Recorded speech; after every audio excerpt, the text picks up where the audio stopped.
বিকেল থেকে মন ভালো নেই, সন্ধ্যা থেকে ইলেকট্রিসিটি নেই, গাঢ় অন্ধকারে আমি একা। এই সময়গুলোতে আমি অদ্ভুত অদ্ভুত কাজ করি। আজ যা করছিলাম তা হলো নিজের সাথে কথা বলা। কথা বলতে গিয়ে আবিষ্কার করি কেউ একজন আমার প্রশ্নের উত্তর দিচ্ছে, জিজ্ঞেস করছে কি হয়েছে। আমি বললাম আমার মন ভালো নেই। সে বলল কেন? আমি বললাম তুমি তো জানো তুমি আমার ভিতরেই থাকো, তোমার তো না জানার কথা না। সে বলল জানা কথা কি আমাদের জানতে ইচ্ছে হয় না? আমি বললাম হয়, কিন্তু সে অন্যের কথা, নিজের কথা না। সে বলল আমি কি তোমার নিজ? আমি বললাম তা নয় তো কি।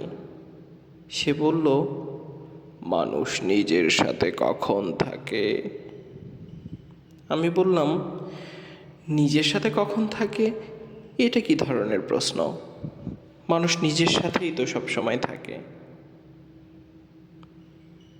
তারপরে বলল আ, আ, তাহলে কেবল মন খারাপ হলে, একা হলে, অন্ধকার হলেই কেন তুমি আমার কাছে আসো?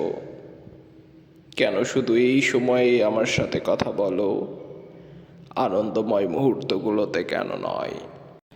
আমি বললাম তখন অনেক ব্যস্ততা থাকে, অনেক কাজ, মানুষ, হই হুল্লোড় থাকে।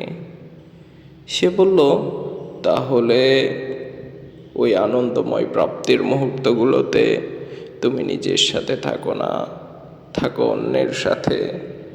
কেবল বিষাদ সময়ে, দুঃখের সময়ে নিজের কাছে ফিরে আসো। আমি খানিকটা থতমত খেয়ে গেলাম। সে বলল মানুষ নিজেকে ভীষণ স্বার্থপর, দ্বিচারী।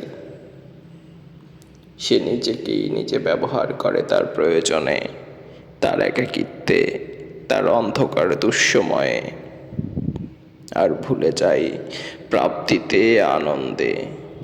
অথচ তার সাথে অন্য কেউ যখন এমন করে তখন সে হয়ে যায় স্বার্থপর, তাই না? তখন অন্যের স্বার্থপরতা, হীনতা, দ্বিচারিতা নিয়ে সে মন খারাপ করে।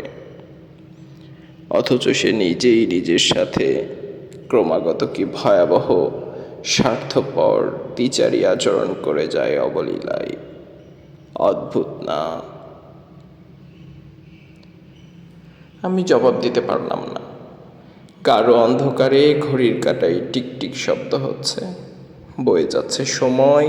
অন্ধকারের সেই সময়ে আমি স্তব্ধ হয়ে বসে রইলাম।